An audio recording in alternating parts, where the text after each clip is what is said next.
Pocket full of posies.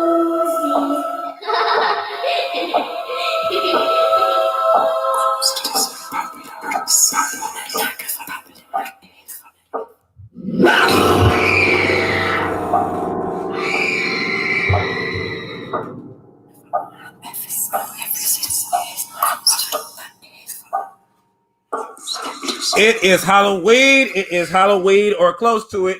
Close to it. Close to it. Close to it. Close to it. Welcome everybody to the Ninja, the Nerd, and the Nubian. I am one of your wonderful hosts here. My name is LJ Bowens, spoken word artist. I do a lot of stuff here, but we're not going to get into that. Right now, we just want y'all to know that if you are watching this, please go ahead and share this to your friends because this is a special occasion. This is a special event because we will be talking about a lot of good nerd stuff dealing with, horror movies and cartoons that have like scary elements and discussions and a whole bunch of other stuff. But before we get into that, make sure you're liking this video. Make sure you're sharing this video with your friends and get everybody in on the fun because we are about to have a good time. But, before I get this thing started, I feel that before we get, all the good things going, I need to bring in the awesome other host of this event. As you know, I am, I guess, the nerd of the event, but let's get in the person that's the ninja, so to speak. First coming up, please give it up for the ninja of this wonderful group, Mr. Moses West. What's going on, brother?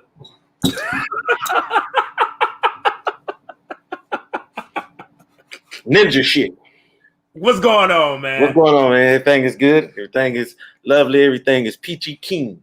Cool. I love it. We're going to have some more stuff to talk about, too, because you got some stuff coming up, but we're going to get to that before the end of the show. But we would not be the Ninja, the Nerd, and the Nubian without bringing in the wonderful, beautiful Nubian, the one, the only, my twin, Ebony Payne English. What is going on, sis? What's good, family? I'm chilling. I am hyped to talk, do our thing, because, we got a lot going on, and it's a blessing that we can put this event together because believe it or not, a lot of people may have not seen the first one, but remember we started off doing this just as a random ass show, and look at us now. We're almost through the year with a couple of episodes under our belt. We got an intro now. We so bad. We got an intro. We fancy. All right. Well, we got Moses. I got to make sure we get pictures next to Merle's too, so we can be like Ebony. So we got to get Merle's made for us, so we can take pictures of them. And then we'll be okay, now, man. I live in the same city as Ebony. They ain't never made nothing. Everywhere I look up, she on somebody's wall, on somebody's billboard. Man, it's a beautiful thing, though, and I love my sister. I love everything that y'all doing. So, every now and then, and we've been doing this for a while, but we're gonna start trying to mix it back up. We bring in special guests for this event, but I thought, because it being the month of October and it being Halloween per se, this is where everybody talks about scary movies. We talk about scary stories and the things that go bump in the night. I thought it would be cool to bring in one of the dopest people I know. A lot of people met her back in the day when she was doing poetry. But this wonderful woman now is doing a whole bunch of fly stuff. She is a screenwriter. She is director, editor. She's done so many videos. She has her own platform known as Punch Kick Slam. She also did video editing and done some stuff for Black Girl Nerds. But one of the recent things she's done is she started up a podcast talking about nothing but horror. And it is like one of the dopest things I've heard. I believe they're in episode 4 now, which episode 4 released this week. And, we're gonna do a little quick Q&A with her, and then we're going to start talking about all the cool stuff. So without further ado, let's bring in our special guest for the night, the one and only, rocking the awesome Jaws t-shirt, Lauren Melle. What is up? What is up? Woo! Dead. Welcome. What is up? Not much. Hi. 3 highs for 3 people. I'm glad to be here. I'm excited. Good, man. So real quick, we're gonna do some housekeeping real quick for everybody that's watching this event. Please, by all means, when we're talking about some of this stuff, if you got certain questions you want to ask us that deals with what we're talking about, nerdy, dealing with horror, or anything like that, or just random nerd stuff, we'll throw it in here. put it in the comment box. We will get to that question if we can.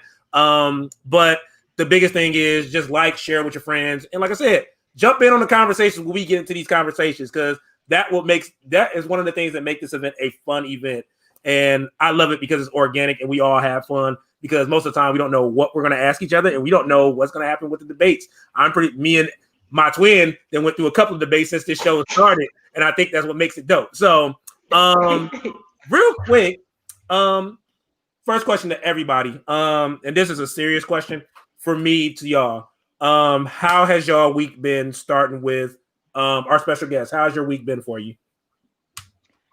I can't complain. I won't complain, right? Because everything could always be better and it could be worse. So I think it was fine. Because so right now we record the podcast on Monday, edit on Tuesday, and publish it on Wednesday. So it was a busy week at the beginning. But then Thursday I bought it done and it was fine. So it was okay. Got you. Moses, how you doing, brother? I'm doing okay. I'm doing really good considering how I usually be during like the week of the show. So I think I'm all right. I'm feeling like I'm starting to realize, how limited my powers are. I'm trying to do this as one man. I am Thanos searching the universe for the Infinity Stones, because I tried to get everybody else to help me get the Infinity Stones. And I realized, you know what? You just got to do this yourself, Mo. It's going to be hard work, but you got to do it yourself. Got you. And Nubian herself, twin, how's your week been for you? Hey, it's Octavius. Yes. So, Yes. listen, I'm living my best life. My daughter was born during Octavius. Her birthday is next week.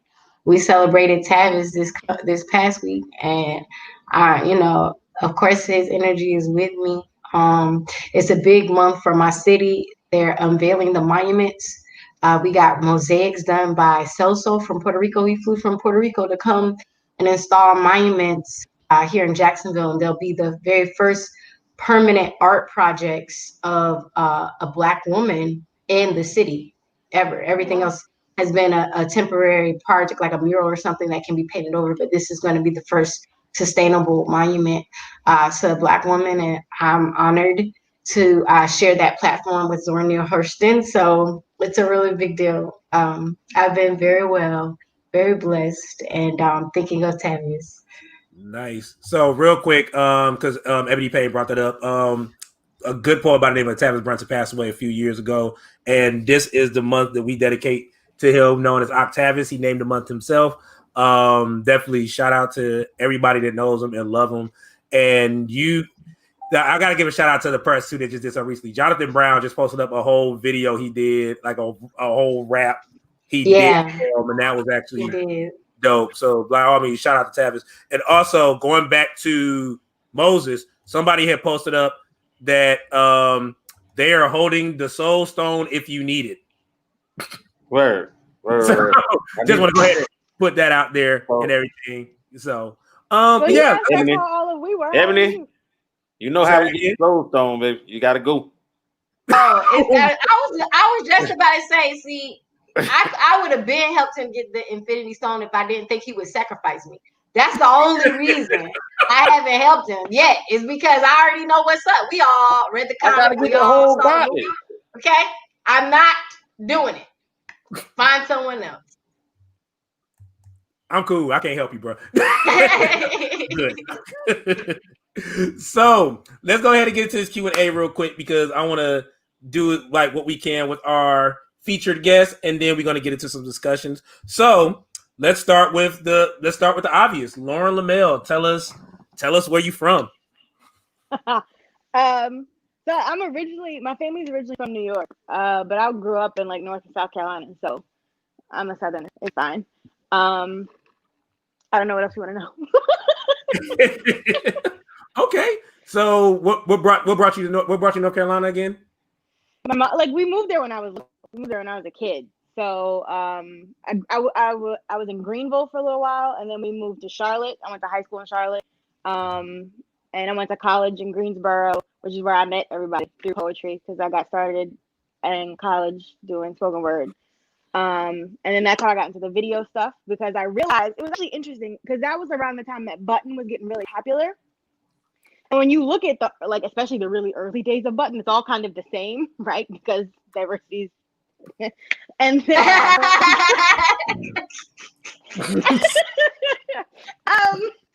The horror in that itself. but it wasn't only the same in like visual cues. It was the same area, right? Because you film who's around, and that's where you were. Yeah. So I was like, well, nobody's filming all these people I know in the South, and everybody, like, because I was in Durham, so it was Desan, it was G, it was, you know, and then we were going to Greenville, so it was just everybody, and I was like, let me film it. That's how Punchy Slam got started. So I did all that because it's like it's an archive basically, because you know it was Ali and Brandon and Millie and everybody. So it's kind of like, if you look at all of it, it's a progression of like 5 years. So you see the same poems, but like you see different performances and how people have kind of learned and grew, and that's what I think the cool thing is about Punchy Slam. But yeah, so then I was like working and doing all that, but I was like, I need to do something else with my life. So that's why I moved back up to New York. I went to grad school. So I have a master's in film studies. And that's why I guess I'm here. One of the reasons why I'm here. So my thesis was in horror. I studied horror films and the intersection specifically of race, gender, and class in the genre. And my thesis is called Final Girl So White. So I looked into slasher films to kind of map out and understand why that soul survivor archetype is never a Black woman. And that's what I've been doing. Final Girl So White. That was the name of your thesis? Yeah. That's one of my favorite pastimes is reading dissertations. But I would love to read your thesis if you would allow me. That sounds good. Yeah. I'll email it to you. I'll DM you after this is over and I'll just send it to you. Okay, bet.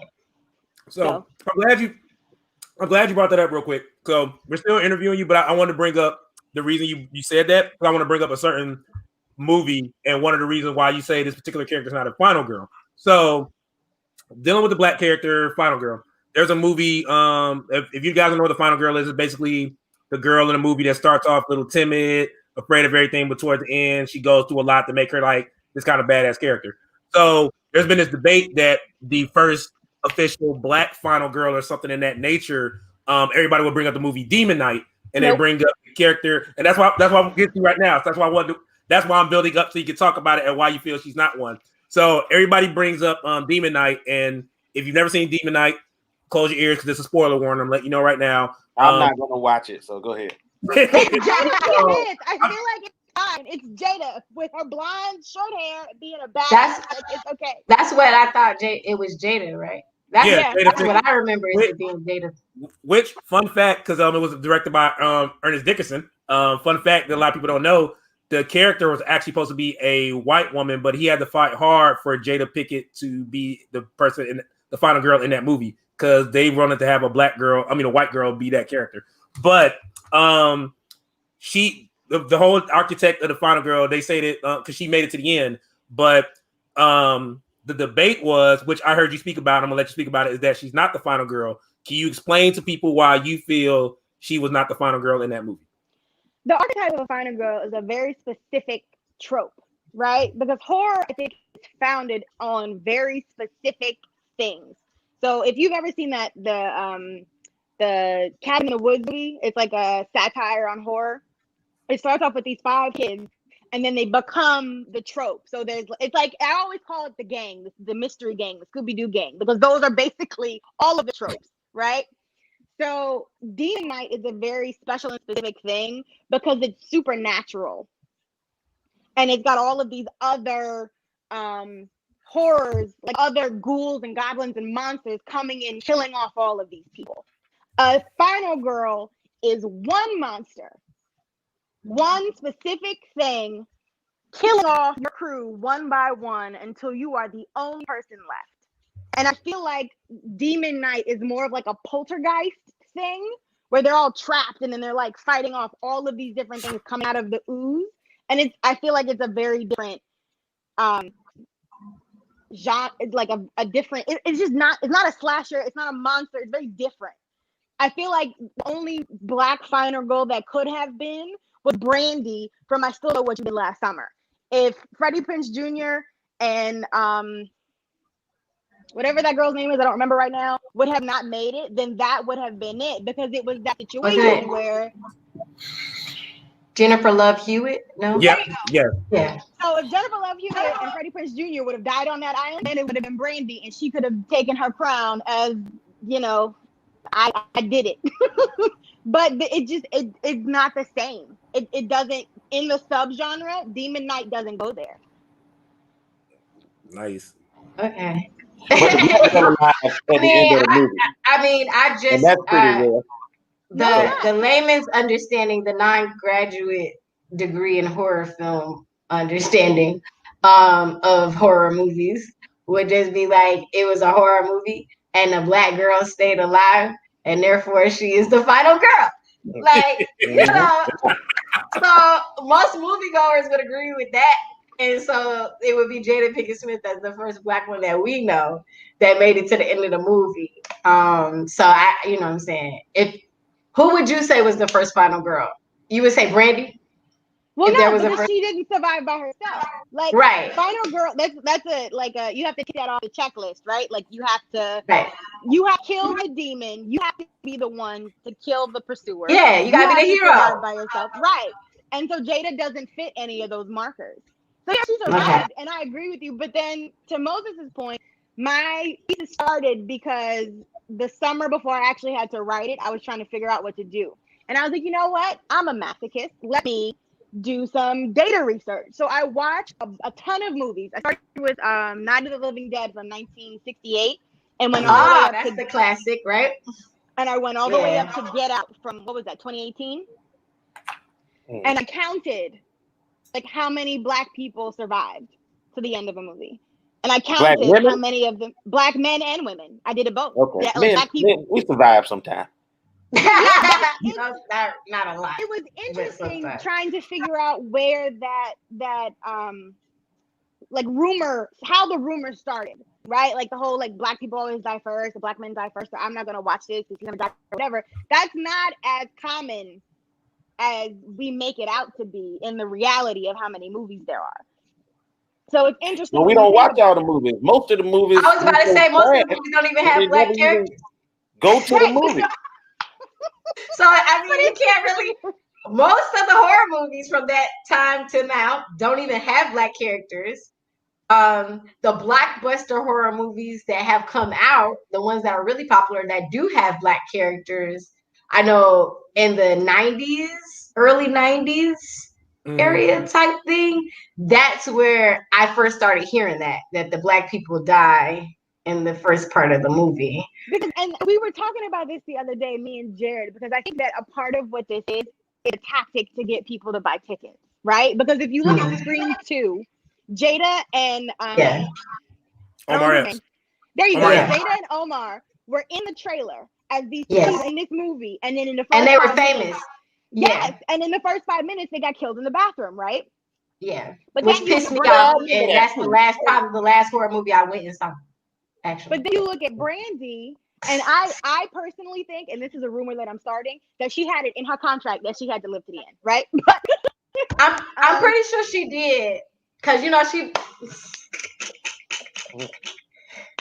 just say, like, she was the queen. Like, she was like, I'm not dying in this movie. Feel like, y'all not. I'm Moesha. Right. I'm I'm not like, dying.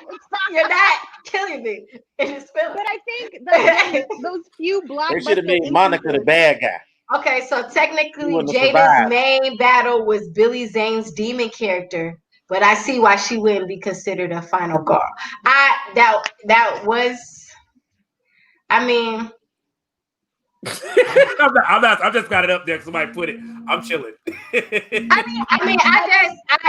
feel like she counted because she survived to the end at a time where black people in general were not making it to the end of horror movies, and So I'm glad you brought that up. So one of the movies aside, okay, so it's crazy because me and my wife Monica, we've been doing this thing for the month of October where we'll look at we'll look at 4 old school movies and 4 of the newer movies that came out between like 2018 to now that we have not seen.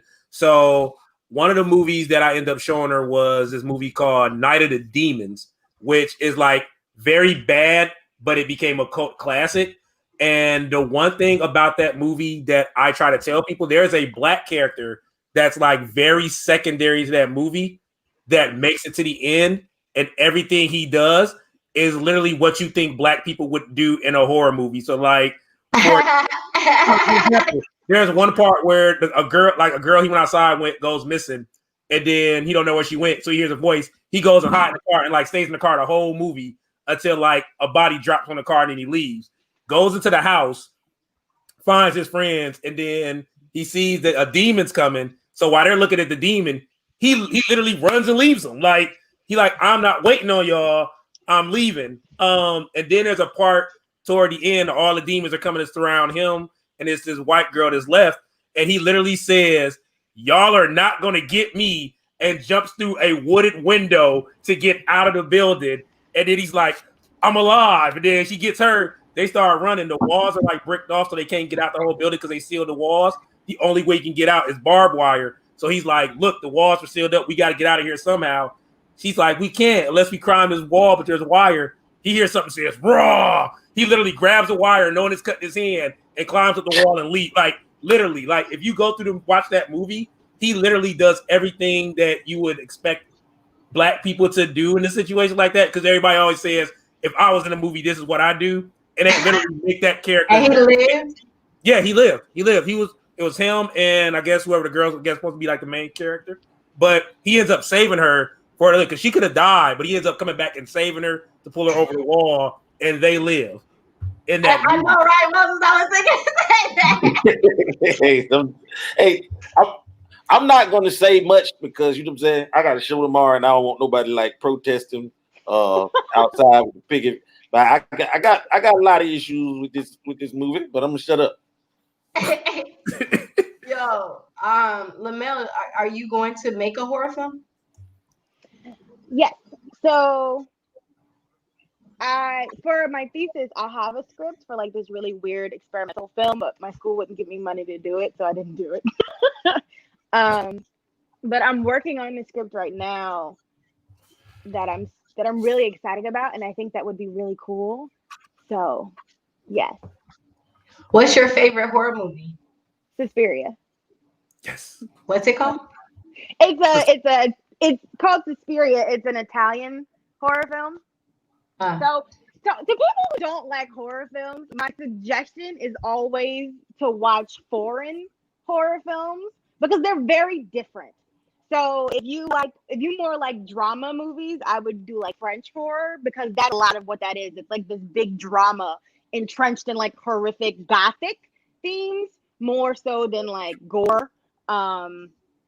If you like I love like Angela Lansbury murder mystery type thing, so that's why I really pulled to Italian horror because that's all that is. It's this big murder. But see, I rock with psychological thrillers that often have horror elements to them. Okay. So that's why I'm trying to like. I'm asking you because now I know you're an expert. I'm like, okay, bet.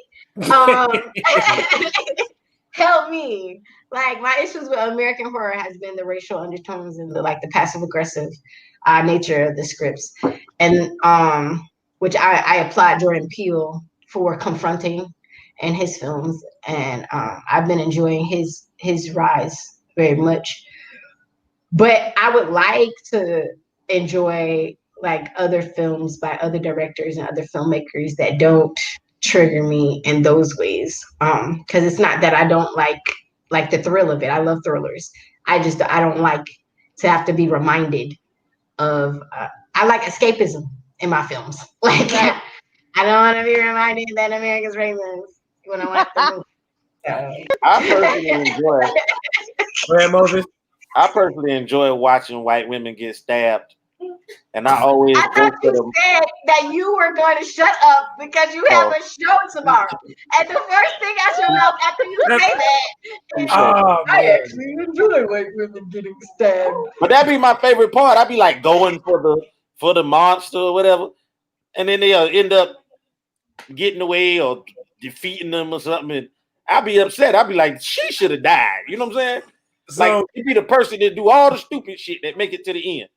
So I got a question. So I'm glad you brought that up. I want to bring up a question, and I know we kind of like jumping back and forth with interviewing Melle and getting into discussion, which is actually dope. As long as Mel's fine with it, I'm cool with it. So since you brought that up, because you said something about going with the bad guy or the monster, Do you feel? And I'm leaving Candyman out of it because I always talk about Candyman. But do you feel there's been any kind of like monster or like spirit that was more so like a tortured hero before he became the way he did, as far as doing everything that he's doing? All of them are. All of them got drowned in a lake and burned in a fire. And, Michael Myers did not. Michael Myers after his sister. His sister, no, his sister did some fucked up shit. I don't know what she did, but she did. I'm telling you, ain't no way he There just was walked. abuse.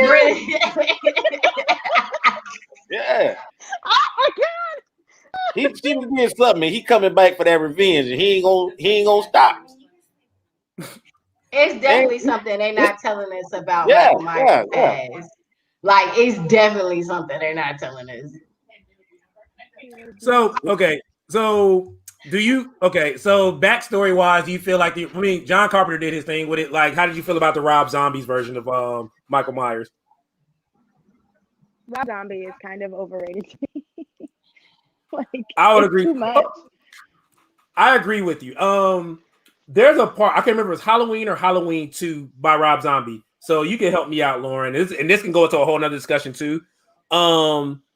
There's a part, and the reason I didn't like the Rob Zombies Halloweens that much, I felt that he made Michael Myers become so like in the original Michael Myers, if he murders you, is like to the point, that's it, I got you. But Rob Zombies is more like overkill.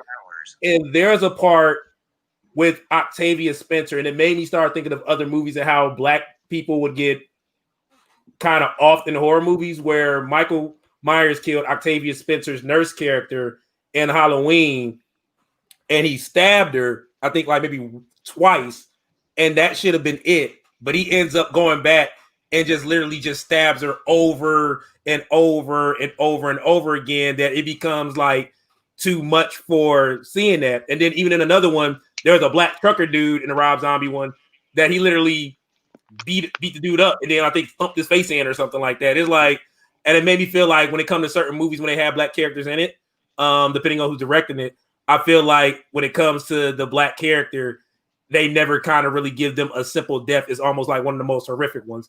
Even in like you said, I Know What You Did. I Still Know What You Did last summer. Mekhi Phifer's character, how he died. If you look at Scream 3, the character, the black character was in Scream 3, he got stabbed, then got chased, then got through a mirror, then got thrown off a balcony. It's like the abundance of it. Because the first time I noticed it was when I was doing that research. Because if you look at Alien, the black man that's in that, he died. He's the only person to die by self-sacrifice in that whole movie, right? Everybody else was either trying to escape and they got murked, or like they was running away and they got murked, or like he was looking for a cat and got murked or whatever. But that character sacrificed himself to save the other white woman on the ship. They do that a lot too in the movie. The black guy be the savior, the martyr. Yeah. So, and then he's the only death we see on screen. Everybody else, it kind of like cuts and you hear like a scream. He's the only person who we see like he gets impaled and then he dies, right? And I was like, oh, that's interesting, because you have to think too, like, you know, racism exists, whatever. Not whatever, but racism exists. And so you have to think about like, okay, if you don't understand that, I always say there's this horror theory that says gender is more a permeable membrane than a wall, right? Because it talks about how men can identify with the final girl character because of the transformation she takes in the film. But I always wonder and ask myself, why does race become a wall, right? And that's in writing and directing and producing and editing. It's always this giant wall that comes up and influences everything else. Because this character is black, and because I see blackness as a threat, because I see blackness as something to be feared, because I see blackness as something that is going to attack me, not only do I have to kill it, I have to violently kill it because or Black Death turns me on. Right. And so I have to violently kill it so that I can get off on Black Death. Yeah. That's, for me, that's what American horror films feel like. Like the hypersexualization of Black death. I imagine that's what people were feeling when they went to go watch a lynch mob, to go watch a public lynching. When you see all of the men gathered around the tree down there, they seem to be having a very sensual time. And I just, it just, So it does the things. My favorite Halloween movie, my favorite director of Halloween movies, should I say, is Tim Burton. That's the best Halloween movie I've ever seen in my life. Okay. Nightmare Before Christmas or the Corpse Bride one? Which one? The Nightmare Before Christmas. I love that movie. Tim Burton is like a terrible person. Oh, don't! Oh God! No. You can tell though. How did I tell? How would I tell? He did an interview, and they were like, "Oh, Tim, why don't you like cast Black people? Like, why don't you make Black people in your movies?" And he said they live his aesthetic. What? Yeah. What did he say? Hold on, I missed it. He was doing an interview. I don't know. He was doing. I don't know what he meant, but he was doing an interview, and they said, "Tim, why is it that you don't cast Black people? You don't have Black voice actors. You don't make Black little characters. Like it's real pasty on white. What's going on?" And he said, "Black people or people of color don't fit his aesthetic." His filmmaking. See, I thought it was a political statement that all of the white people in his movies are zombies. I thought he was making a political statement. Like that's why I enjoy Tim Burton films. They're all dead. No, all of the white people in his movies and his planet are dead. Yeah. But no. So I was like, oh wow, Tim Burton is very brave. I never thought of it that way. That's actually dope. I thought that's what he had going on. I'm sorry. I can tell Tim Burton was a terrible person by the way he like direct stuff. Like, you know how like when you talking to like a kid that just want to fucking slit cats' throats and stuff like that, and you ask him to draw a picture, it always looked like a Tim Burton film. You know what I'm saying? When you tell them to like draw some sunshine and some mountains, it always looked like a Tim Burton film because Tim Burton one of them kids.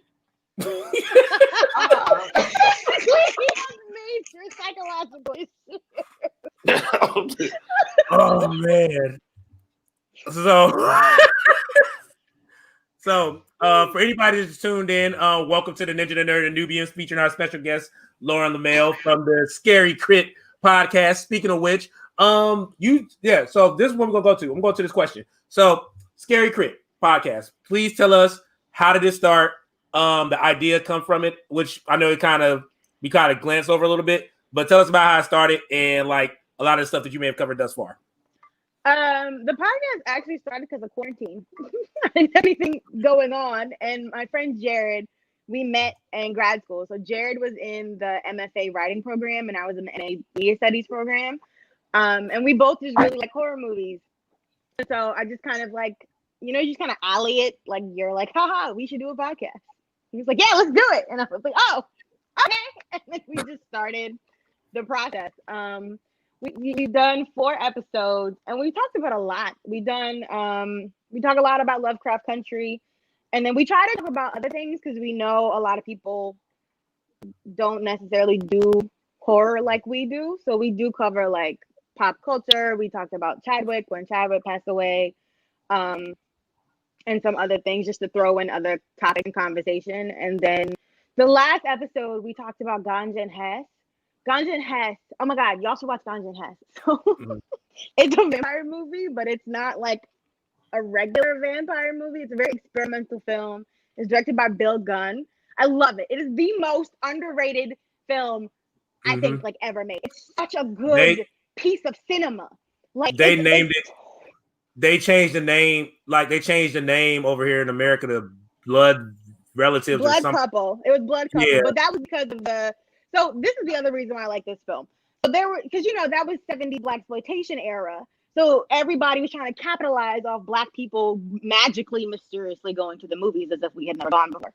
And these producers came up to him and they were like, "Hey, we'll give you like $300,000 if you make us a movie about blood. And he was like, okay, and made Ganja and Hess. Ganja and Hess is this weird, whacked out vampire film that has like African traditions relative to it. It's talking about colonization. It talks about relationships. Talks about overcoming trauma. It's about queerness. It's about religion. It's so good. And when he gave the print to the production company, they were like, "What the hell is this? This is not what I asked you for. I wanted Blackula. I wanted Black Frankenstein. I wanted Black zombies. Like, this is not that." So they cut the film. They cut his film up without telling him, rebranded it, and then tried to release it like it was gonna work, and it didn't. It was terrible what they did to that film, but it's really good. Definitely. So I'm actually glad that you brought that up. So like, since we're talking about horror movies, and I'm gonna kind of like go back and then move forward. So there's a movie a lot of people talk about. So like during the time when they were like casting Black people, like they always thought that Black people will always be like the maid or doing like some type of indentured service in movies. But there was a director, and I can't remember the name, but this also goes into a documentary that I would require everybody to watch, which we kind of talked about offline, called Horror Noir, which talks about Black people in horror. And there was a movie called The Son of Inagi, which is basically so basically a movie is a horror movie called Inagi, made by white people, where I guess like when man and monkey mate, it makes this particular character. They're basically trying to say that was like Black people in a sense. People. Yep. But The Son of Inagi was another rebranded movie made by Black people. And what they did in that movie was they had a Black woman in the movie as a scientist, like learning about all of this stuff. And like back then during that time, you never saw that. And that was like one of the first like kind of horror movies dealing with Black people that a Black person had something to do with. And they put Black people in a positive light. So it goes back to saying like those things that we're always accustomed to or knowing about, just like when Night of the Living Dead came, how that changed the whole scope of movies and how it unwillingly became social commentary when it was not supposed to be made that way, because the Black character that was the actual person that starred in it was not meant to be starred in it. It was meant to be a white character. And when they asked George Romero why they cast a Black character, he's like, this guy was just the best actor on the day we auditioned. Like, real talk. Like, so, but it ended up making how it should be, right? Yeah, which made the movie that more dynamic and that scene. All right, let me get some questions. So, like this whole talk we just had, I think what we're still gonna have it, because especially with some of the things I got coming from this, I think this was needed for the big spectrum of what we're talking about tonight. Because if anybody thought we was going to be talking about just horror movies and fun, I think they just probably got like a whole life lesson about horror movies.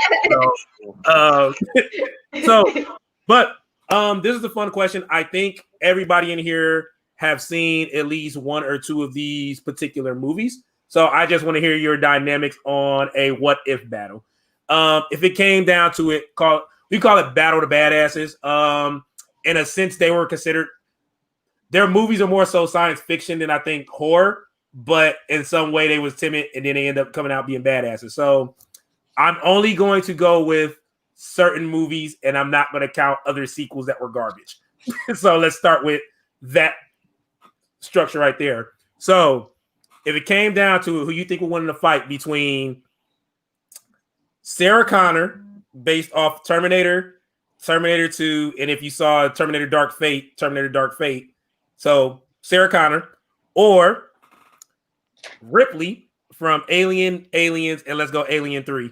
So if it came down to it, who you think will win in a battle between them two, knowing what they've been through? Feel free to answer whenever you think you have a good opinion. As they think. I love it. Look at that face. I love it.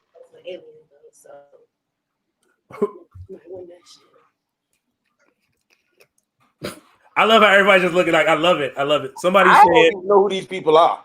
I know who Sarah Connor is, but I don't watch Alien. It's just yes, it's not Ripley jawline. Stop it. It is a very sharp and jagged jawline. Somebody left you that comment, Ebony, real quick. Okay, no. My thing was like these people Hollywood been getting away with murder, okay, since the film industry came out, since Birth of a Nation came out, okay. Hollywood been getting away with some bullshit. You understand? And like, so this is my first time hearing about this movie, man. I'm just like did they, like during I'm not making light of like the trauma of the LA riots, but I'm like, did they burn any film studios to the ground is what I need to know. Like, these are real things I need to know. Did anyone burn any film studios when they rioted in California? And if the answer is no, I'm saying, then it's like they've been getting away with murder for a very long time, and I'm just. But you know, because of that Birth of a Nation is the secular, is that film that set the standard for precedent. Else after. Yeah, because it might, like, I use that as the first horror film ever made because of all of the other things that it did. Like DW, like that. Oof, a lot. Well, everybody keeps saying Ripley. Going back. No, to that. it's Sarah Connor. I feel like I'm gonna be Sarah Connor. Okay. Like, I love Ripley, I do, but Sarah Connor was actually trained to kill people. Clearly, it's Sarah Connor. Clearly, like, y'all tried. A child to protect. Right. I feel like exactly. Or a cat is Sarah. Like, it's not. Listen, it's Sarah. All right then. But yeah, I was kind of stuck on the fact that that movie was like, that was a movie. And like, I bet you they was eating their popcorns and their goobers and shit, right? And I just, well, so since we're talking about, since it came back up with the black horror movie, let's change that tone.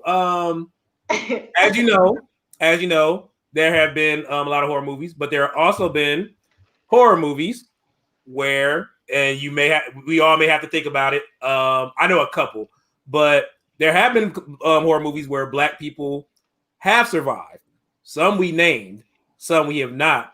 So can you think of any other horror movie where the black person has survived? I mean, if you want to bring in Us, if you want to bring in Get Out, you can, but I'm those. So LL survived. Vampire in Brooklyn. Hold up, Ebony. Hold up. Before we go to Vampire in Brooklyn, you said LL Cool J survived. In which movie? In which one? Deep Blue. What's it called? Deep Blue.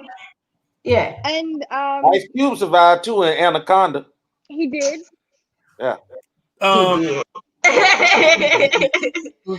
that was in his contract, right? Right.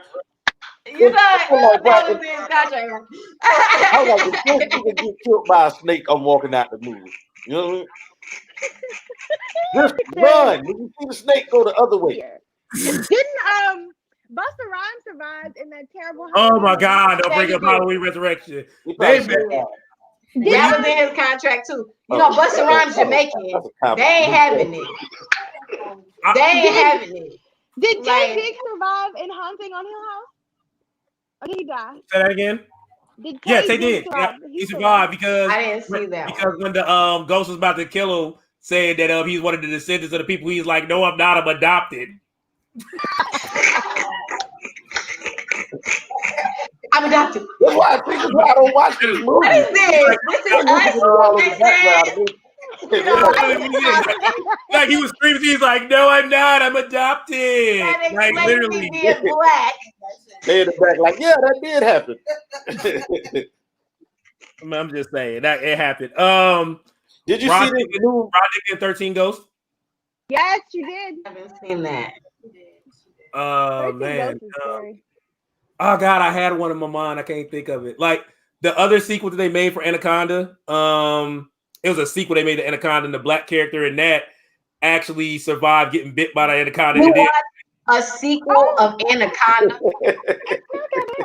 I was bored, man. When you watch horror movies, I was bored. people, Are you serious? I was people bored. who watch horror movies, they watch part 17.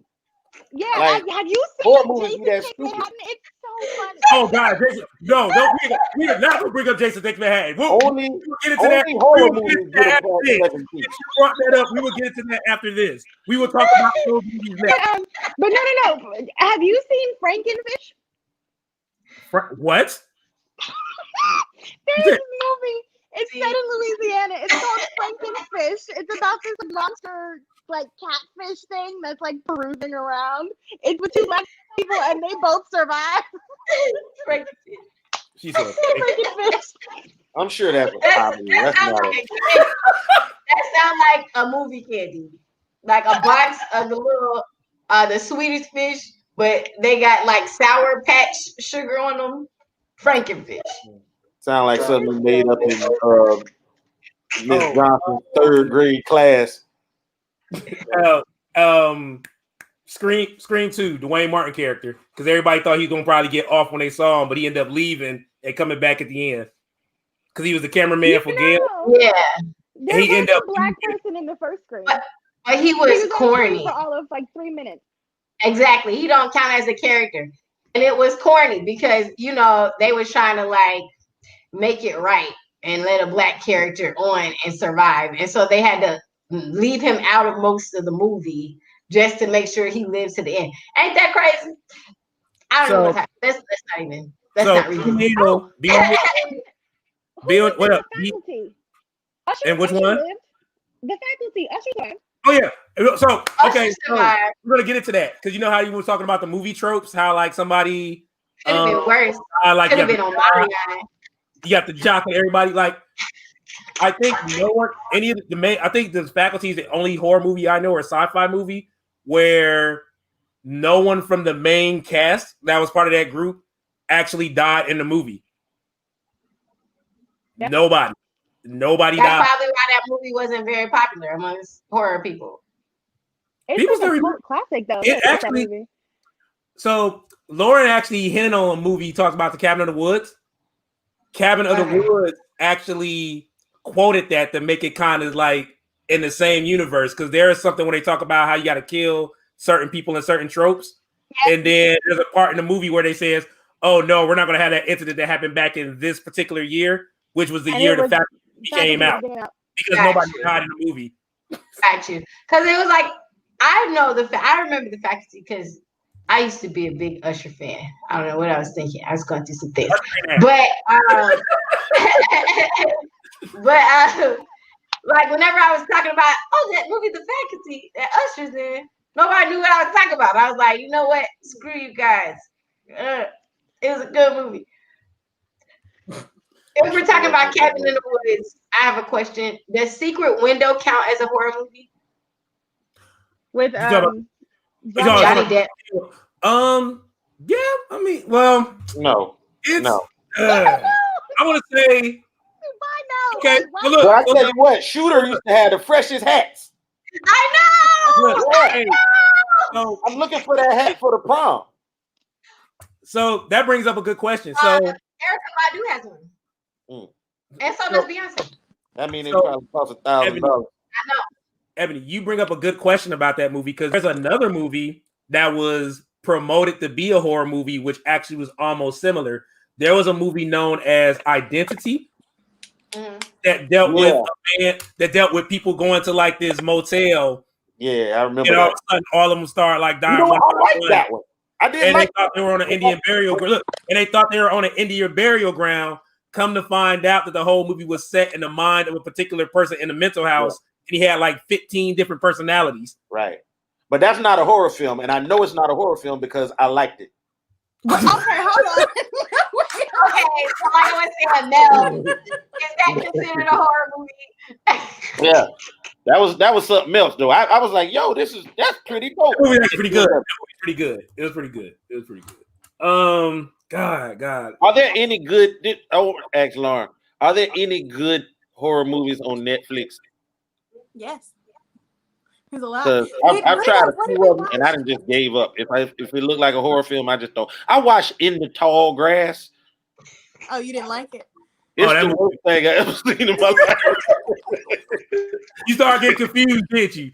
Bro, I was like, you know, I said I was gonna give a movie a whole chance because I always turn them off around about 30 minutes in. I'm like, no, this is too stupid. I can't do it. And I want to turn that one off in the first. I think the title made me want to turn it off. But I say the title so stupid it got to be good, right? And no, that wasn't the case. That never worked. It was as stupid as That never worked. It was adequate at best. It was like okay. It was that. But this how I can't trust y'all because you okay. So don't tell nobody that's okay. That's a horrible movie. We watched it's called like What We Do to Survive, The Things We Do to Survive. It's got this white girl on the front and she's like in the woods. That's the thing. That was good. And it's horror in the fact that there are gory moments, but there's like a meat to the story that's going on. So maybe if you're more story oriented, you could like go that way. Okay.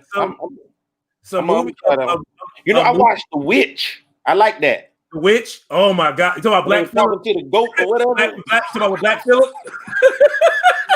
I love that movie because it wasn't like just stupid. I scared you. Stupid. Yeah, it was Witches and Black Phillip. It was Witches and Black Phillip. Black Phillip made the whole movie. Yeah, I like it. I didn't like The Witches because what's that? You know that play they made you read in middle school, high school with Tituba? What was that play? Boil and bubble and toil and trouble and all that shit. That was like Hamlet or something, wasn't it? No, that was not Hamlet. You Not better Hamlet. Midsummer Night's Dream.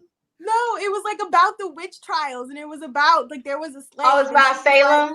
Yeah, but I just kept I don't know. I didn't like The Witches. The Crucible. Yes, The Crucible. I remember. That's what I was waiting for, like Crucible elements to pop up, and I was just like, I don't know. Nah, I wasn't that. Now you have to. Okay, so you didn't say that, Neil. You have to say the Scottish play. Macbeth.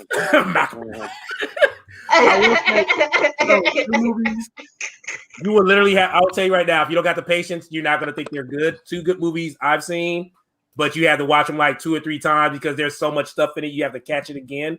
You shouldn't need patience to enjoy a movie. That's not true. Here's why. It's a movie. No, listen. No, listen. No. Listen. Hereditary. Hereditary. Hereditary. They won't like Hereditary. He's not gonna like it. He won't like Midsummer neither then. Okay, No. So simple way then. Hulu has a movie series called Into the Dark. They made movies based on holidays throughout the year. So every month is a different movie based on. I would love to see what they do with Columbus Day. They got one about Mother's Day. Columbus Day. They may have one. I know they stopped filming because of the. What's Columbus Day?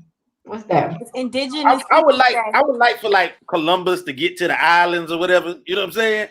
And then the people just like fucking torture him the whole. That'll be a good movie. You know what I'm saying? You might like Bone Tomahawk. Oh yeah, I saw that. That's actually pretty straight. You might that you should watch. I don't think it's on Netflix. Just like go on Amazon Prime and like look it up. I think you would like Bone Tomahawk. It's about these like settlers in like the Western times. I don't know. And there's like this Native American tribe that like does damage. I think you would like. Yeah, that sounds cool already. Watch that. It's called Bone Tomahawk. And then if you like that, the same director made a movie with Vince Vaughn called Brawl on Cell Block 99. That is a good film. You know, most westerns I consider to be horror movies, and there are some really good westerns. Yeah. 310 to Yuma. I like 310 to Yuma. That's one of my favorite ones. Oh, yo, let me tell you what I watched. Oh, yeah. I watched Tales from the Hood 2. Brandon just No. Weird. You said Tales from the Hood 2? Tales from the Hood 2, that shit was woke as fuck. It was. It was like he was dropping some. Okay, so I had this talk earlier. Because of how it was put together, I'm not saying the story is what they did. I got budget probably very low, but for what they were no. That's what I'm saying. I was telling Lauren LaMelle about this earlier. So Tales from the Hood 3 is out with Tony Todd. I watched that today. Yeah, you told me he was gonna be in that. That movie. Was it 3 or no? There's 3. There's 3 that's out. There's one that's the original. Then Keith David is in part 2. Keith David, that's the one I watched. Yeah. And part 3, the one that just came out, has Tony Todd in it. The one with Tony Todd in it, I would put that either next to 1 or a little bit above 1 because of what they did. Because they have a lot of stories in there talking about gentrification. But they did that in 2. No, this one. But like I said, like so you remember how like the first one was, and like how he really was trying to like go knee deep in writing the stories. And this one, like part 2, was like the same, but it seemed like a little bit of it was too rushed. A little bit. This one, it seemed like they actually took their time on certain stuff to make you biased toward Todd though. Huh? No. I mean, you can be a fan of somebody without being biased. Because Tony Todd has made Tony Todd has made bad horror movies too. There's a horror movie he got that's out called Death House, and it has literally all of the stars. It's been in like all the original. They got Kane Hodder in it, which is Jason from Friday the 13th. It's like the original. Hold up. They got the original. They got the original person that played Michael Myers. They got people from like all the horror franchises that was ever made in this one movie, and that movie is terrible as hell. And of course, just like the Expendables. That's what I said. It's the Expendables. It's terrible. Like no one gets a pass, bro. It's like poems. If you do bad poems, you tell people they did bad poems. Like no one gets a pass. No one. What was you saying? You had an epiphany idea. You were like, Brandon was just saying something, and then I never got to hear. See a horror movie where nothing but white people die. Watch Green Inferno. That sounds so horrible. If you want to see a horror movie where nothing but white people die, I've got one for you. I figure that's just called horror movie. White people just be dying. The white girl always fall. She always fall when she running from the monster that's walking, and then get killed. I'm like, she deserves to die. Get up and run some more. How you get caught by this man that's walking? All right. While we're talking about horror, I would like to bring up the fact that Lovecraft Country has like revolutionized genre when it comes to I'm still catching up on episodes, so I'm gonna walk away during this thing. Y'all let me know right there. How are we gonna let you know if you're not here? Say, Brad. I'm gonna give y'all exactly 2 minutes. All right. What episode are you on? Huh? What episode are you on? I'm on like 5, maybe. I don't know, 4 or 5. Okay, then you can have this conversation. I ain't spoiling anything. I'm talking about how they revolutionized the genre as far as television is concerned, because in my opinion, it's horror, sci-fi, drama, rom-com. There's something else in there. Psychological thriller, adventure, comic, all fantasy, sci-fi, all rolled into one. And then it's also documentary blended in there too. And I've never experienced anything of the sort. I mean, HBO did a really fantastic job with Watchmen, but I did not witness the amount of, as far as like mastery of screenwriting, like that I've encountered with Lovecraft. The intricacy of the details of these scripts. Oh my goodness. I have become like such a fan of that writing team. I actually went on that writing team for season 3 or 4 because it's brilliant. It's brilliant. I would say, and here's my thing, because I agree with you on that. I think I saw a post that somebody put up, and actually a couple of people, they put up a post saying that aren't we tired of putting ourselves through this like torture porn, like getting triggered off of stuff that we already know. But I think that people are looking too much to themselves, because they have to remember we have a generation that still don't know about our history and everything they went through. Is it a little bit dramatic? And I mean, for certain people it could be, but it's an ugly truth that has been pushed down so long, and people are bringing it back up. If it's triggering you, I get it, step away, but you can't discredit that from people that need to know about the inadequacies of a country that we lived in, where it's never been for us. White people don't want to be the bad guy, and they just want to do the bad. No. I'm not even talking about white people. I'm talking about us. Like some of us have said that. I think that's the thing that people kind of gloss over when they talk about horror as a genre, right? Because whatever is on screen is always representative of like society and what people are feeling and the underbelly of the emotions of the people. So I feel like when it comes to specifically Black stories and specifically horrific Black stories, right? These are important elements that have to be included one way or another, because that is the underbelly of everyone's like cultural conscious in the first place. When you think of what scares you, like an integral part of what scares you, all of those things exist in that fear. So it has to be there. Like, I don't understand this whole like watching Tulsa on TV has triggered me because X.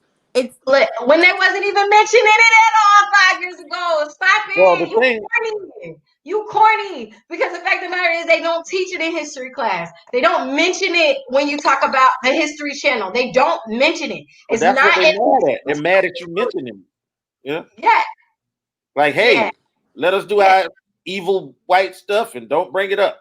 Yeah. But see, the thing I like about Lovecraft Country is that it doesn't present the problem without solution. Like you actually that's the fantasy aspect of it, and like almost the that's where the comic roles come into play. That's why it's so important that Hippolyta's daughter is writing those comics. It's because she gets to imagine. That happened at the beginning, bro. That was at the beginning. In the very first episode, she gave her father a comic. Like, what are you doing? What are you even talking about? Those little comics that she makes. But she's reimagining the world in which she lives, where her mother and father are heroes. You know what I'm saying? And save her from the white supremacy that she's subjected to on a daily basis. And I appreciate that about Lovecraft Country, because even though they're telling very triggering stories, everyone has some form of hero's journey in it. Yeah. And like each individual episode takes you through a specific hero's journey for that episode. And it's like, yeah, these traumatizing things were happening, but the reality is we survived. And how did Black people survive that? By being the motherfucking hero.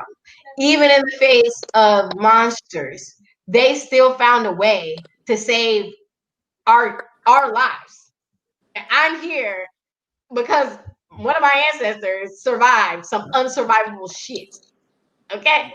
And so that's what I like about Lovecraft Country. Is like, this is what time it is. Like, I know my granny was magical as fuck. I know her mama was magical as fuck. I know that's why I'm here. That's why I'm here, because they went through it. My mom's side of the family, they from Livingston, Alabama. Come on, man. Like, we're here miraculously because somebody knew magic enough to keep us alive. Can I share an unpopular opinion, though? Yeah. So, like, I love that it's sci-fi. I love that it's an adventure, because my favorite episode was, like, the Journey to the Center of the Earth, Indiana Jones-esque. I remember that movie. But when it comes, like, and I enjoy the horror aspects, like the monsters and, like, that mythos. But I'm trying not to spoil anything, but the one episode that was, like, supposed to be legitimately scary, I was like, meh. Was it scary or gory, right? Because there's scary and then there's violent. No, but I'm talking about, like, Dee's episode. Oh, Dee's episode? Well, I mean, if you were 10, maybe you'd be scared. But I saw, like, full-grown people, like adults. That were scared? That wasn't. That was supposed to be the scary one. I thought the one with the monsters in the woods was supposed to be the scary. Hey guys, I want to switch the topic real quick, because I'm seeing people comment saying Moses don't know what the hell's going on. He's not listening. He's trying his best to tune out, but he can't. But I do want to bring up a movie. A movie that I think is, if looking back at it now, because of like intricacies of how it was made, I think it doesn't get the props it deserves, and it's just an unpopular opinion by me. That movie, it goes by the name of Bones. Yeah, that was shit. With Snoop Dogg. I've never seen that one. You never seen Bones? Oh, you okay, Melle? Everything good? My dog knocked my phone over. Hold on. Exactly. See, if you let the dog in the frame when he was trying to come into the frame in the first place, he would have been like, "Fuck your podcast." I missed Snoop. Plus, So dogs have a special relationship with Snoop. So when You invoked it. You invoked the wrath of Snoop Dogg in my house. Yeah. So the reason that's unpopular opinion. So if you've never seen Bones, of course, he's a ghost that comes back from the past. So the thing I loved about it now as to then, and it makes me mad now that, like you said, and this is going back to what Melle said about the Ganja and Hess movie.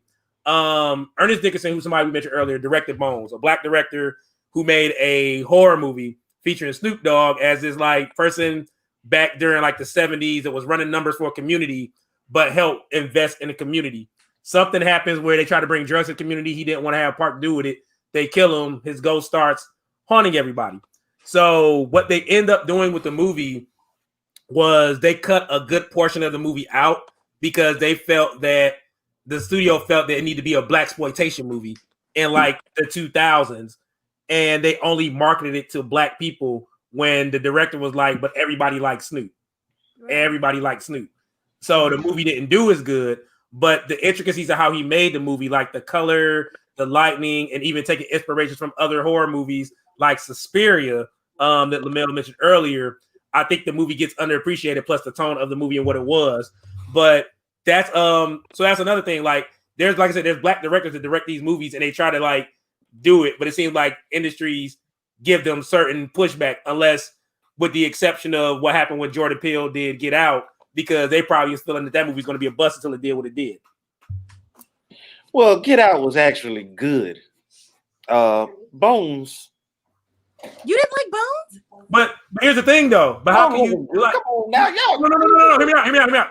But look. The aspect. I mean, Snoop was terrible in Baby Boy, so I wasn't interested in seeing Bones when it came out, and I did not see it. Tyrese is bad in every movie because every movie Tyrese in, he get beat up. But I think Tyrese did a great job in Baby Boy, and I think Snoop did a piss poor job in Baby Boy. Still got beat up. But I think this is also a larger conversation of access, right? Because if we talk about all of the black actors that we've said that are in these movies, maybe aside from like Jada Pinkett Smith, they were all musicians, and that's why they were allowed. But that's who they hire to be in horror movies, because you don't have to know how to act. No, they get killed. So in order to put somebody famous on the, they go get a rapper, a singer, or something. But that's the thing. So instead of getting like Dwayne Jones, like the 2020 equivalent of Dwayne Jones, who can act and can carry a scene and can do all these things, they go and get Lil Durk or whoever because Lil Durk is famous. Beyonce was horrible in her horror movie. Read that script and say fuck no. Huh? A real actor is going to read these shitty horror scripts and say no, I'm not interested in this. Well, then if that was true, Scream wouldn't exist. Yeah. Well, they didn't put the good actors in Scream died the first 2 seconds. They just came for the check. They just had the budget. Scream. Denzel Washington doesn't really. No, I'm saying he don't really fuck with the genre. And I'm pretty sure it's not because nobody presented. They just want to put him on the. Washington did Fallen. Fallen was considered like a horror movie. Yeah, but what I'm saying is he don't really fuck with the genre horror. Fallen was a novel that was written. That was like, you know, that script was not a typical horror script. Would you agree? But so is that movie? What's that movie with Morgan Freeman and Brad Pitt? Seven. That's horror. That was also a novel. That was also a novel. That Saw. I don't know if that's horror. Like, I feel like there's again, like, you know. I think y'all be trying to. I think horror be trying to adopt certain films that's not horror films in order to be good. Well, that's why I was saying psychological thrillers kind of. Saw is good. I think Saw is good. Yeah, well, I think Saw is like that's a good. Okay, I didn't get the appeal. I mean, of course, they ran it in the ground, but it was good. Yeah, that's what I mean. It was just like, really.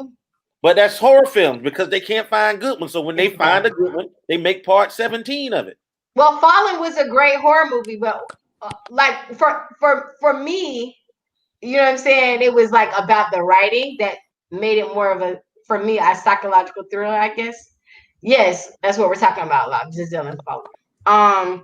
But like even Seven, what you were talking about, that was a great movie. That was a book. I don't know. It's like if the horror movie was a novel first, chances are it's a better movie. I don't know if that's like being a literary snob or something, but I don't know. To write a horror book, you have to like really sell it. Yeah, it's gotta be, you know what I'm saying? But it's like a lot of horror movies, I just feel like it's lazy screenwriting. Yeah. And they just put a bunch of celebrities in the movie, and then people come and see it for the gore. Well, because to touch on what Moses was saying about like how there's like, you know, I'm gonna keep saying it, Jason Takes Manhattan. That's partially like an industry standard, right? Because it's the same thing why we're getting a Coming to America 2. There's a built-in audience, so nobody has to explain the characters. America 7. But if you they see how far they between would. the part 2 came? And horror is the budgets are so small, you can just keep pumping them out. Yeah. And you know that there's an audience that's going to keep watching these movies and watching these movies and watching these movies. So that's it's a capitalist thing at that point that we just need this money. Because you can make like a $1.2 million horror movie, and then you put it in the theaters, and you can end up making like between 17 to 26 million. Well, it's like Blair Witch Project. They spent $1,500 and made like 15 million or something. Yeah, it doesn't take a lot of money to make these movies. Okay. Screenwriting can destroy great stories. I'm not going to sit here and say that completely. I can't agree with that because for me personally, and they cut out a lot of stuff from it that they did not need to put in the screen. I would say that the screenwriting for it chapters 1 and 2 were good as to trying to go from the whole book, because there are certain parts in the book that did not need to be put in the movie, especially like trust me, if you read the book of It, there's a certain part that happens after the first battle with it that when the boys are like nervous, Beverly does something to calm them down. That part does not need to be in the movie at all. I'm not going to sit here and say it, but if you read the book, you know the part. So I like Killer Clowns from Outer Space better than I like It. Yes. I felt like that was a much better movie. I spoke with Killer Clowns from Outer Space. It was clearly the better movie. All right, real quick. Ebony, did you know last year they had a haunted house for it at Universal Studios? No, I didn't know that. They had a when Us came out, they had a haunted house for Us, and then we ended up finding out about Killer Clowns from Outer Space, and I ended up taking Monica to it. And while I'm enjoying it, Monica looking like this don't make any sense. What is this? Killer Clowns from Outer Space is literally like there's a circus that's like as a spaceship, and it lands in this small town, and there are these like whacked out alien clowns that come out, and like they kill people with cotton candy. Yes, and like it's just crazy. That's not like my kind of movie. Of like good. It's great. Okay, fantastic. So I know we can do this all night. Do y'all know of any good horror movies that's like considered horror/comedy? Like Killer Clowns would be considered horror/comedy. So what other movie would you consider that's a good movie that's like that? I love Zombieland. Yeah. Zombieland, Double Tap them homes. Double Tap kind of, but first Isn't that from Zombieland? No? Yeah. Double Tap? Yeah, but not Double Tap. The second one is called Double Tap. Oh yeah, I'm not talking about the second movie. I'm talking about. We're talking about the Room. Yeah, Double Tap. I use that in real life. Critters. Somebody put Critters. Shaun of the Dead. Yeah, I think it's a good one. Shaun of the Dead.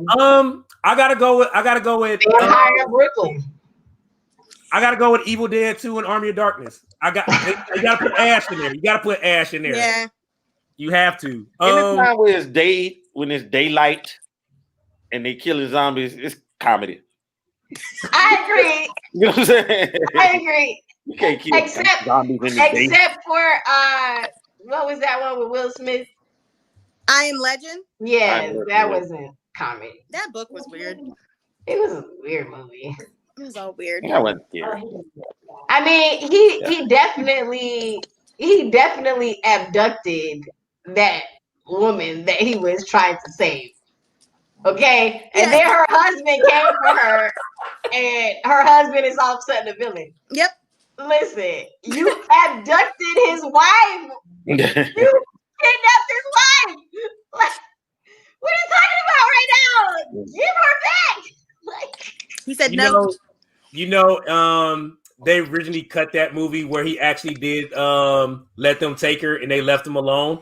But when they did it with test audiences, test audience didn't like that ending, so that's why they changed it to the ending it has now. Yeah, of course, kill him. The sacrificial lamb, the martyr, the same. You know the penalty to kidnap a white woman as a black man? Do you know the penalty for that? It's death. Kill him. Even in a post-apocalyptic world. Outside of that, as just a human rights activist, he kidnapped her. The times are different. It was the end of the world. It's fine. Oh man. And then medical experiments on her. Like, how is he not the doctor and she the Frankenstein? I'm like trying to figure out, like, you know what I'm saying? He was doing medical experiments on this person. Is Frankenstein. You didn't think I knew that, did you? Oh yeah, the doctor is Frankenstein, not the monster. Yeah. Anyway, any of y'all ever heard of a movie called Death by Temptation? Yes. No. So it's directed and made by a black person. It's literally about a person that's like moving to the big city, that's like real like into the church, and he ends up like spending time with his cousin, but then end up getting tempted. There's a demon out there that's killing people with sex, like a succubus. Whose jacket is this? But it's a crazy movie, but it's a movie nonetheless. Last topic I have for y'all, because we haven't talked about this. We talked about a whole bunch of horror movies and horror stories, but I do want to make sure we bring this up. Has there been any anime or cartoons that y'all have watched that had horror elements in it, or any kind of supernatural elements in it that you liked? Tokyo Ghoul. You said Tokyo Ghoul? Death Note. I'll go with Death Note. Death Note. Does anybody know what Death Note is besides me? Yeah, I know what Death Note is. She said, "Don't disrespect." Even I know what Death Note is. We've been good all night, Emily. We've been good all night. But I mean, people kill themselves out of safe house. So you gotta. Avatar, both the Legend of Korra and the Last Airbender, obviously have that horror element to them. Especially when it comes to getting trapped outside your body in the spirit world. I think that makes for an excellent horror story. Don't you agree? But we've all had some of us have had lucid dreams. And like that's my biggest fear, is getting stuck outside of my body and not being able to get back in my body, and like to see that in anime forms. That the reason I roll my eyes about Death Note is because LJ knows why I have an attitude about Death Note. But my issue with the genre of anime as it is presented for United States consumption is that most of the heroes and the animes that are popular stateside have European features. And I can't get into it. I'm sorry. It's like it rubbed me wrong. And like I use entertainment for escapism.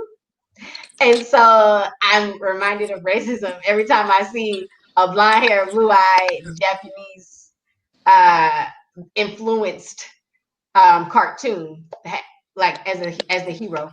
It's a lot for me. It's a bit much. But other than that, they're really great storylines. Oh, yeah, I agree with Brandon. The live action adaptation of Death Note was terrible. It was horrible. It was horrible. Lakeith Stanfield shouldn't have did that movie because he was in that movie as L. I mean, it was just terrible. So if I was to go off of the same concept, and this is going to be It has it in the show every now and then. There's this show that used to come on Cartoon Network called The Regular Show.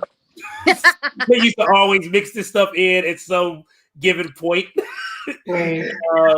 There was especially when they got a character on there named High Five Ghost. So it just fits that for me. Then of course the classics like Scooby Doo and Courage the Cowardly Dog.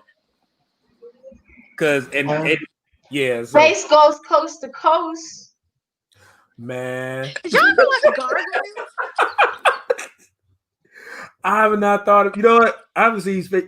I heard they were trying to bring that back. I mean, I thoroughly enjoyed the Space. I loved it. I love Trax. Trax made that show for me. Man. So I don't have any more questions or topics about horror or any kind of other things unless anybody else want to add anything. Because like I think tonight's show was like more than what I think the people expected, which is a good thing because we covered a lot and we had Melle kind of like helping quarterback some of that because you know Melle is Melle. So if anybody doesn't have anything else to say, real quick, are there any porn horror movies? What? Probably. I don't watch porn, but more than likely. Moses, are there any good porn horror movies? No, but if you type in parody, if you like, it's a like if you go put that in your porn search, just put. But parody. I don't want to watch a parody. I want to watch a quality. LJ's like, we've got. It's not gonna be quality. You just said we can talk about it. Did he just say You gotta was watch- nothing you that gotta- we shouldn't talk about? He you gotta literally try- just said it. You got to try Left for Head. Left Melle, for Head. somebody I don't brought want this to up. watch a parody. I want to watch Gargoyles. Big Gargoyles. Wait, why do I feel like that's not porn? It's not. It's not. It is not. That's a It is not. We're. But look, check out Left for Head, right? So Oh like my God. when the zombies bite you, you know what I'm saying? You know how zombies like fiend for brains. They fiend for brains in a different kind of way. So No, I'm saying, has it been done? I feel like it would be a successful marriage, like a true. I'm telling you about one right now. So, Oh, you mean like a horror film with like sexual? I just had to References, stop watch this real quick. Slither. They was going in. I had to stop. Watch Slither. I was on mute the whole time. No, you wasn't. I was messing with y'all and put y'all on mute. But no, so seriously, there's this film called Slither that's about these like slugs that look basically like penises. That if they get inside of you, they make you have an orgy, and it's about this apartment complex where these monsters come into it, and then the whole building goes into disarray. Was it a good movie? It was okay. Or did you watch True Blood? And that movie with the maid, and they start dancing. Every time she start dancing, they do the orgy.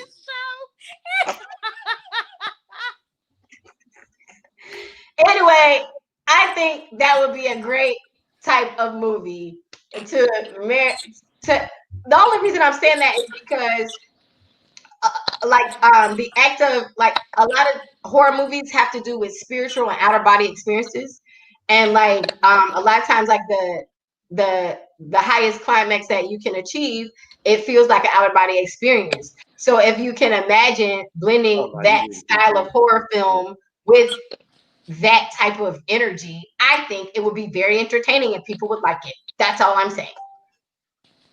I would watch it. Somebody said you're talking about hentai. Possibly. I've never hentai. Yeah, it's anime porn. Anime porn. It ain't horror though. No, I'm not talking about hentai. I don't want to do this no more. Just forget it. Forget I said anything. Just forget it. Trying to have a nice, wholesome show. Wholesome? You just was talking about a show named Death Note.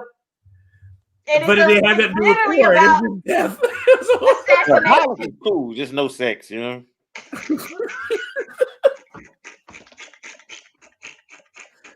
This is why I love this show. You don't know what's gonna happen with the squad. You never know what's gonna happen with the squad. I see this show going on for many more years to come because of this stuff. But Lamel, where can they find you at on the interwebs? All my social handles are just my name because I'm the only Lauren Lamel in the world. So it's just at Lauren Lamel on all of the things. If you want to follow ScaryCrit, it's at ScaryCrit Pod because it's like for Halloween, we're posting like 31 days of Halloween. So we're putting up like movies to watch and all that other stuff. So if you need something to look at, check here. Is it okay if I call you Mel? I'm sorry, I've been Yeah, calling no, you that's for fine. minutes. Yeah. Cool. Can I audition for your horror movie? Yes. Actually, you know what? We should talk because it's about a Black woman mad scientist. So if you want to do that. Are you kidding? No. Sign me up. That's perfect for her. It is. We can do this. I want to. I'm Okay. serious. I'll send you my headshots and my bio, my CV, whatever you need. I'll send it. I'm excited. Okay, no, I'm excited. Moses West, the ninja. You got an event going on in your area, man. So we got people in your area. Tell them about what you got happening. Prom night tomorrow night, Jacksonville, Florida. Sex on Stage. It's a erotic poetry show, but we're making it prom night. We're grown. So he's calling it SOS. Because I don't want anybody blocking me out the building like JCT. So sell out.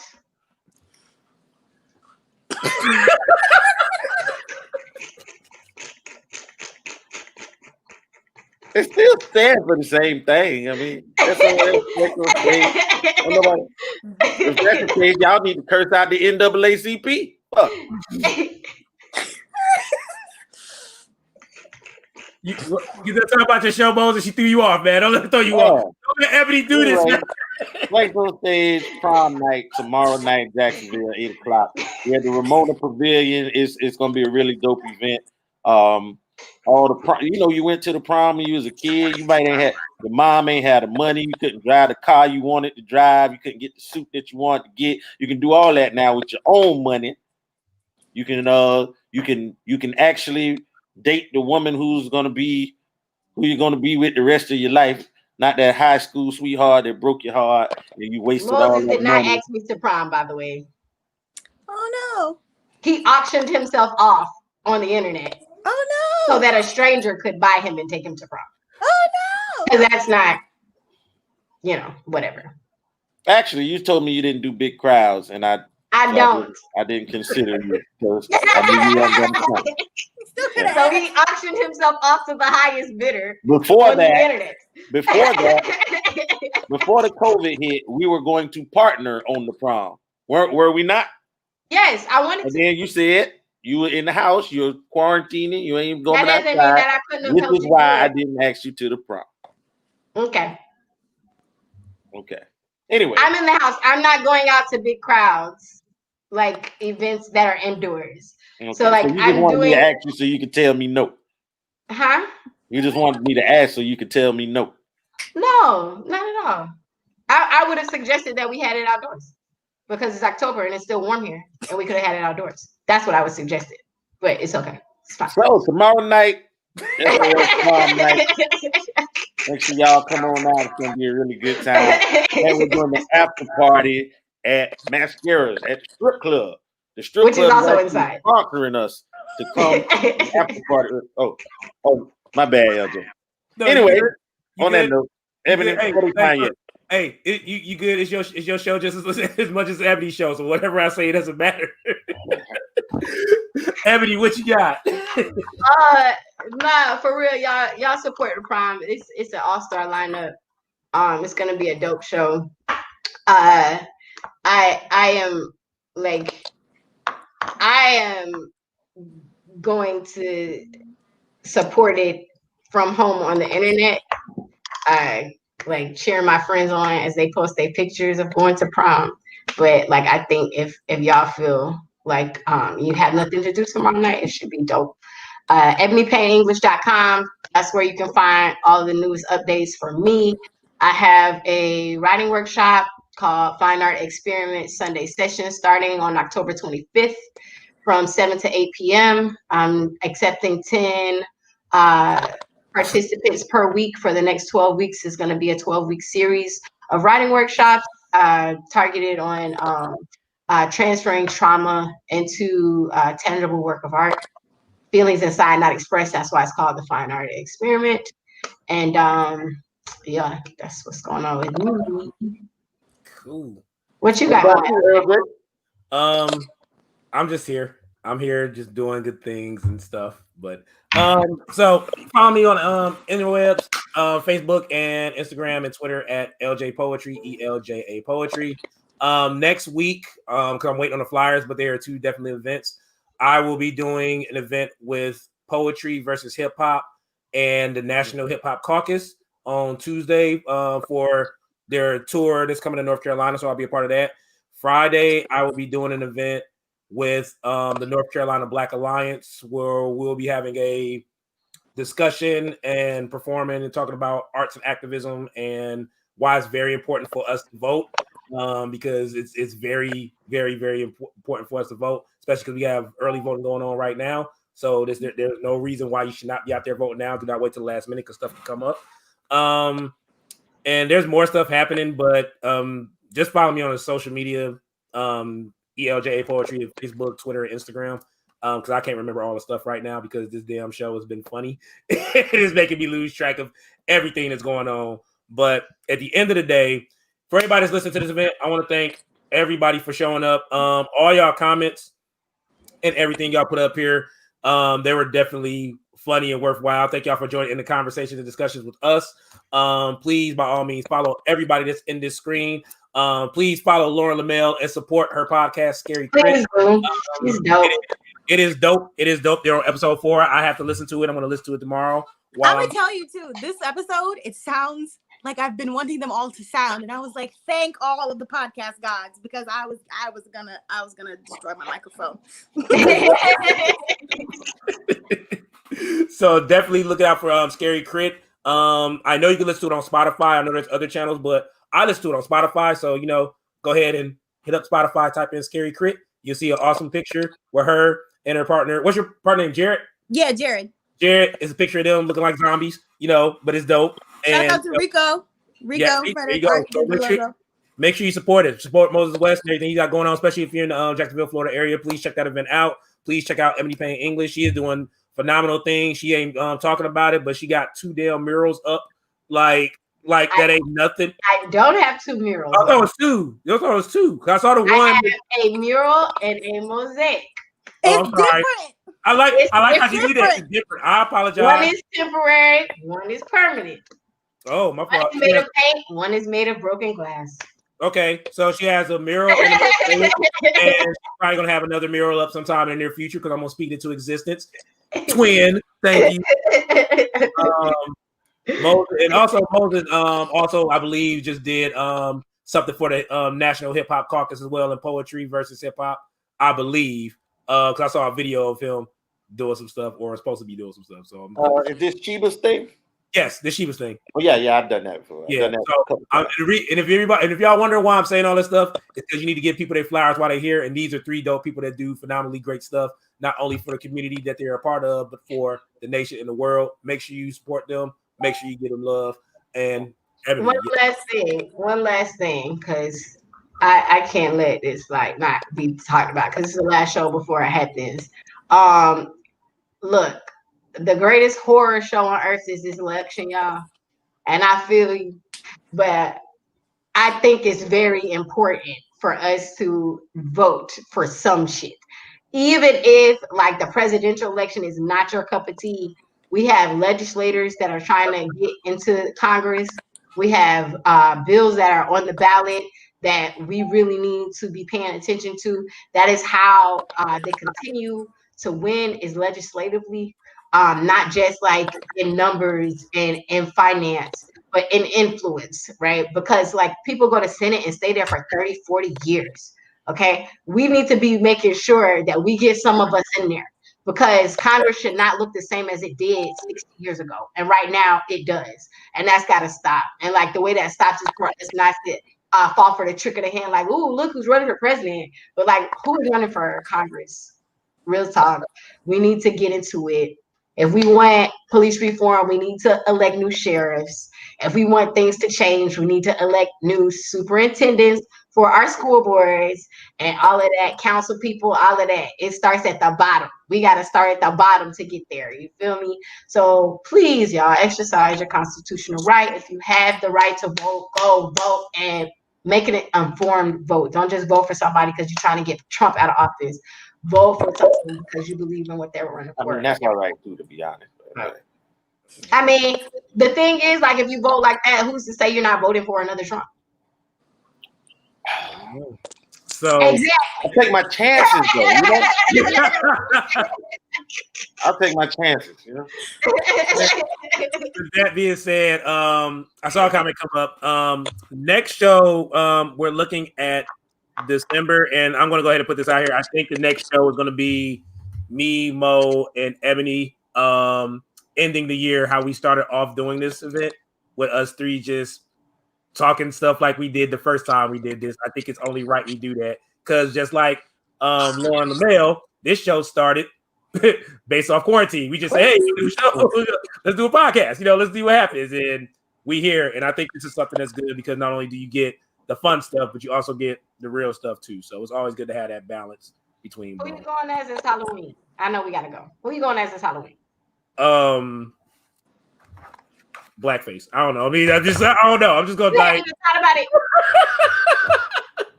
I'm gonna be Joe Exotic. Who you going as? Joe Exotic. Yeah. I love Joe Exotic. Bro. You would actually make a really dope Joe. I think. What about Dolomite? You're not gonna go as Dolomite?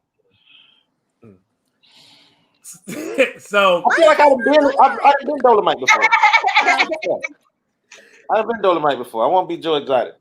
I got you. I haven't seen you as Dolomite. I think it would be dope. What about you? I wanted to go as Mother Agra from Dark Crystal, but because Halloween got canceled, I didn't want to put all the energy into making that costume. I got you. So my wife answered for me for Halloween.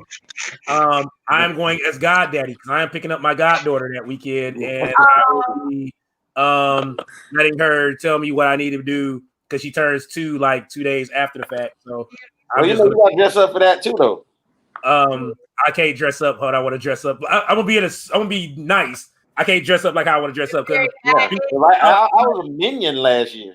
Like, a minion. When I took He was. I don't know how to do things. I don't know what I'm gonna do yet. I don't know what I'm gonna do yet, but I'm gonna Ebony, do what were you gonna do?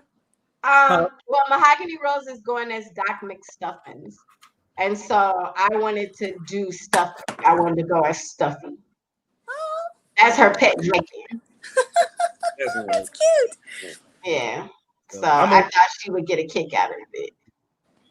I'm gonna figure out something. If anything, I'm gonna dress up. If I have to do anything for my daughter to dress up, it's gonna probably be one of the colored sharks from Baby Shark. And I hate to say colored sharks, like blue and yellow, and I gotta find out which one her favorite shark is. And I'm gonna go as Goddaddy. The blue one. That's Daddy Shark. Who else you gonna be? Goddaddy Shark. No, I gotta make up a new color. Oh, okay. I don't got that color, man. I rock with that. So we'll figure it out. But other than that, guys, we love y'all. Thank y'all so much for tuning in to this show, and it's gonna be fun. Also, one more time, because I don't think I did it. Shout out to my wife again, Monica Haynes Bowens. She did this whole setup with the mask and light going on. And listen, Monica is so dope. She's the most expert poet wrangler I know. Love her much. Love her much. All of her flowers she gets. Yeah. Right. She got bad taste though.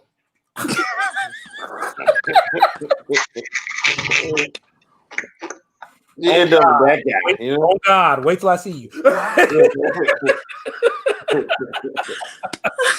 Hey man, it's nothing but love, y'all. Always, y'all. Always. Y'all everybody stay safe. Always remember purpose over popularity. Be safe, guys. Love y'all. Love you.